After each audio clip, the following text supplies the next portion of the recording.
Hey, hello! Welcome to Fantasy Filmball, the show where we turn movies into sports and turn sports into something that we don't talk about.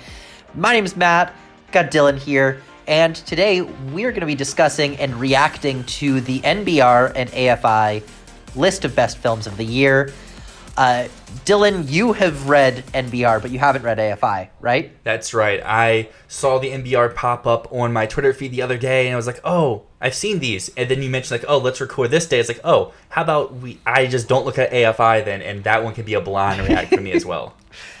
Yeah, I haven't looked at either of them. I've had a few things on NBR spoiled for me. I know Top Gun won the top prize because that was a headline that I saw, but I'm still in Egypt, so I have not been looking at everything.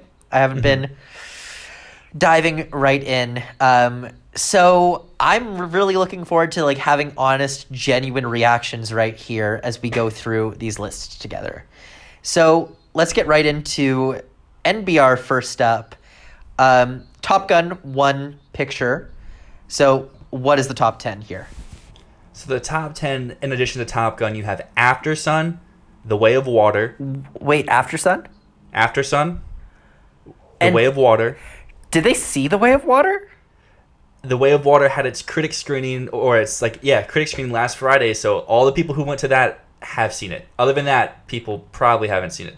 But I think a lot of people did see it because, for Arlie, for example, Oscar Expert and Film Drunk have seen it as well. So a lot of visibility has happened with Way of Water. So you have After Sun, Way of Water, Banshees, Everything Everywhere All at Once. Yep. The Fablemans. Yep. Glass Onion. Oh, that makes sense. Are you ready for these next two? You got RRR. Okay, that was spoiled for me. Okay. I did know that. If I didn't know that, I'd freak out right now. And here's the, I think the biggest freak out from this list. You got Till. No. Yep. Till is here. No. The Woman King is here. And Women Talking rounds out your 10. Women King makes sense. I love that Women King is here. Women Talking. I did know Tar is not here. I was told that. Tar missed. Elvis missed. Wait. Pinocchio Elvis missed. So those are the big three misses in my opinion. Those are the big three. The Whale missed. To us, I guess the Whale isn't a big miss, but to other people, Did we expect the Whale wasn't supposed to be here? I feel like RRR is the biggest deal here because how often do they do international films here? Well, for example, Parasite did not get nominated at NBR, but Roma did. Okay. But not often. Shit. Not often at all. Drive My Car didn't. Drive My Car didn't. Wow. So this is very big for RRR, and for just other things in general.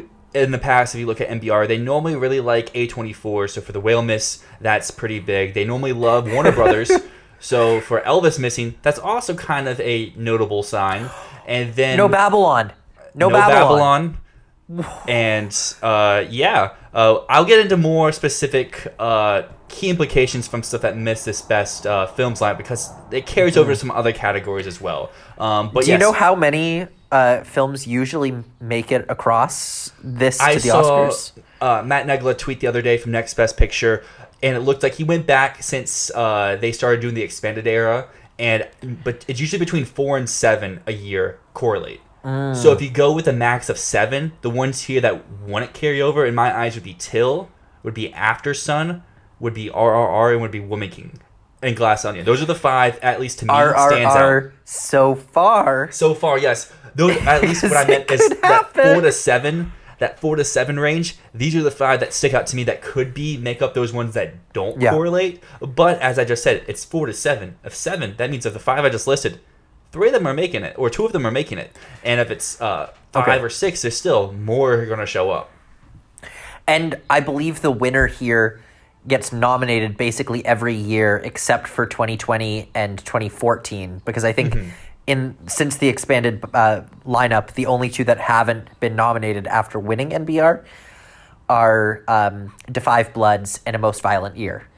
and everything else has been nominated. So this is a Maverick. great sign for Top Gun. He's coming. But it's a bad sign for a win because I don't think like anything in a long time has won both. So that's a good case. Moving over into our next example of where we have a winner and we have films. Let's do international feature. So do you want the winner first or do you want the films? Ooh. Can I guess some of them? Yeah, go ahead. Is RRR eligible to win this? I don't think so. It does not show up, so I don't think it's eligible. That says that if it doesn't show up, then it's not eligible. Because if it was already there, then it's not. Okay, I'm going to say the winner here is Decision to Leave. Am I right? It is not. Whoa. So your 5 international films that were listed were All Quiet on the Western Front, Good. Argentina 1985, Ooh. Decision to Interesting. Leave, Good. EO, Good. Oh, is the winner close? and Saint Omer, and your winner is close. There we go. That makes sense. So to me, the big no-show here is Bardo. But other than that, this all makes pretty much sense from my projected I'm not surprised. The only movie I did not have in my one here was Argentina 1985. I had Bardo listed here, and then I think I had EO winning, but close makes a lot more sense probably. Close, I think this puts it in a really good position for potentially winning the Oscar eventually. So now let's move over to documentary, where do you want to take a guess for the winner here? Because I think it's a very interesting pick for a win. Fire of Love. No, and Fire of Love's not even in the rest of the documentary list. What? So I'll run you through the documentary No. list because I don't think you can even guess the winner based on the rest of the list. The list is All the Beauty and the Bloodshed, All That Breathes, Yep. Oh, Descendant, good too. Mm-hmm. Turn Every Page, The Adventures of Robert Caro and Robert Gulib, and Wildcat. What? So those are your 5 documentaries. Wildcat? And They went with Wildcat? And your winner, if you think about to what I've been saying recently about a movie that's connecting with a lot of people, and a lot of people love this, it is Senior. It's Senior? Senior takes the documentary prize. You're fucking with me. Nope. You're it's fucking right here. with me. NationalBoardOfReview.org. Best documentary, Senior. It's on Netflix, so that could be your perfect I haven't seen it yet. flight. That could be your perfect flight movie. That could be a good flight movie. I was thinking of watching it the other day, and then I watched Stutz instead, which was not good. It wasn't good. I've heard that. All right, so moving away from these film categories, let's move into some specific. They just announced one winner for these, but I will follow up the film winners with the other film winner, and that's Best Animated Feature, and that went to Marcel the Shell Shoes one. Big win. Big win. Big win. But like Guillermo del Toro. It does not show up anywhere at NBR. Oh, you're fucking kidding me. Okay, it's out of my Best Picture 10. I think this goes back to It's what out we of were my talking about Best with Picture Marcel 10. and Pinocchio the other week. I think that a lot of these early awards are going to go to Marcel to get the ball rolling, saying like this is an animated feature, nominate it, make it show up, and then once I feel like we get to like the Oscars, then I think and the Globes, I think that's when the tide changes to Pinocchio. They're fucking Pinocchio right now. If Pinocchio doesn't make it AFI top 10, which we're about to talk about, it's done. It's finished. All right. Finished. After that, quick shout out. This is not an Oscar award, but one I think is very interesting for its winners. It's the NBR Freedom of Expression Award. It went to All the Beauty and the Bloodshed in Argentina 1985. Which the reason I want to bring light to it is because Argentina 1985 had a pretty good show out here, which I think really propels it in the international feature race to that battling for that number 5, 6 spot with All Quiet, Bardo, EO, and those types of movies. I think that puts it in a really good spot. And actually, All the Beauty and the Bloodshed makes so much sense for the Freedom of Expression Award. It really does. All right, hit me with some of these big winners. Outstanding Achievement Cinematography goes to Top Gun Maverick. Yes, makes sense. Best Ensemble is Women Talking. That was spoiled for me by Sheila McCarthy's Instagram page. I was trying to stay unspoiled. Congratulations, Sheila, and thank you for spoiling that for me. Best Directorial Debut is Charlotte Wells and Aftersun. Oh, what a surprise. So this next award is one I kind of had to talk around the bush at a little bit earlier when we were talking about some other stuff. I was saying that if this person has shown up anywhere being recognized for this award, well, Gabriel Bell does win Breakthrough Performance for The Fabelmans. Oh, okay.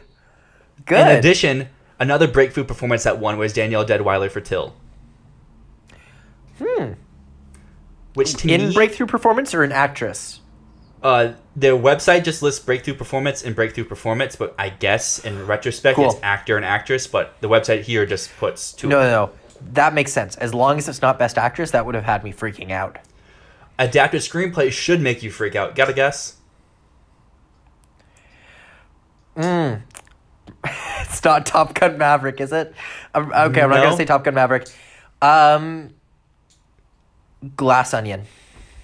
She said. Well, I think you should adjust your international lineup because it's All Quiet on the Western Front. Oh, what? That's good. I like And that. best original screenplay. This one's a little bit easier. Let's see if you get it. Banshees. It is Banshees. Everything Everywhere looking weaker by the day. So that brings us to supporting actress. You got a guess here? Or is this one that you were spoiled for? Carey Mulligan. Janelle Monáe. Ooh! Yes! Supporting actor. I don't think Quan won this one. He did not. I think Brendan Gleeson. He did. Banshee, big win. Best actress, you got to pick here. Kate Blanchett. Michelle Yeoh. Yeah! Oh, yes. That's good. This good. win makes me change my best actress ranking from Deadweiler to Yeoh because historically NBR usually at least gets one right, and best actor went to Colin Farrell for Banshees. So if I'm still on the Elvis train, I need someone else here because I don't have Gleeson winning, I don't have Monet, I don't have Farrell. So Michelle Yeoh becomes my one. Farrell is basically sweeping, my dude. Farrell's winning. Farrell's getting what we thought Fraser was going to get before. He's getting all the critics awards. Once we get to some more bigger awards, here's the one thing that fights back that claim I just made. NBR, as I said before, loves Elvis. Elvis had 0 nominations here. Nothing. No Butler, no picture, no cinematography, nothing. And that to me scares me a little bit. But what doesn't scare me is best director going to Steven Spielberg for The Fabelmans. Okay, easy. I was going to think maybe it could go to Daniels, but Spielberg makes sense. And as we It's mentioned his before, time. Top Gun Maverick is your NBR Best Film of 2022. Bold pick, but okay. So before we move over to AFI, what's your big takeaway here from NBR? Because I have a few. Okay, I have a few takeaways. Quan is not sweeping. He's still front runner, but he's not sweeping. Banshees is much stronger in screenplay than I ever hoped it would be. I really am a bit sad that it's seeming to be sweeping against Everything Everywhere in original screenplay. Pinocchio is fucked. Pinocchio's fucked. Top Gun's winning cinematography. And The Woman King has a fighting shot. Well, I think I agree with that's essentially mine. everything you said there. I am on the Woman King train. That's why I was propelling it up there for drama before, because when I saw this, it's like, okay, Woman King is not forgotten. It's getting recognition. So that's why it's battling there for Avatar. I just don't know how visible Avatar is, because Avatar showed up here as well. And I don't know. I feel like Avatar makes more sense for the Globes, but also Women King is just so loved by the people who do give it recognition. And like, while I don't know how often it's going to show up, when it does show up, it's winning stuff. Or not it's winning, but it's getting nominated for stuff. And that's very big. Another big thing for me here is for Till. Deadweiler got recognized for Breakthrough. It shows up in film. I think she's very solid in that win contention still. She had been my winner for the last few weeks, but like I mentioned before, NBR at least gets one right a year. And why I think Monet is great, I don't see them winning. Gleeson, no. Farrell could be. I don't want to hop off the Butler train yet, so that makes me have to switch my predictions a little bit to go to Michelle Yeoh. And the last big thing I want to point out here is for Senior and All Quiet on the Western Front. Seniors, for me, now propels itself into that pretty good category. Before it was at that 4 or 5 slot. Now, for me, it's at that number 3. Do I think it's winning at the Oscars? No. But I think it's pretty safe for a nomination. And then All Quiet on the Western Front moves from that borderline 5th slot for international, moving up a little bit because it did have a good show out here. Nothing is safe for a nomination in documentary. That is true, yes. Nothing. But for my list, at least, it's up to number 3. Fair enough. It's still not my top 5. I'm not going to put it in my top 5. So I won't AFI, do it. I won't. AFI. This is my first time looking looking at AFI, and I see the list here. Oh no! What's your reaction? Scaring me. We're gonna move away from movie of the year and we're gonna go to special award because this one goes to what we all expected special award to be, and that's the Banshees of Inisherin. Oh fuck! No, I was hoping it would be RRR. Well, that brings us to movies of the year, and the not number one, but in the list here, alphabetical order. Avatar: The Way of Water shows up. Okay. Elvis shows up. Mm-hmm. They skipped Babylon. They did. Everything Everywhere All at Once this year. Yep, good. Moving down to the Fs, we have Fablemans. Makes sense. I'd be shocked if not. Nope. They skipped Glass Onion. Yep, that's where my laugh came from, is no Glass Onion, but Nope is here. No Glass Onion. Nope makes sense. Nope makes a lot of sense for them. It really does. She Said. She Said, okay.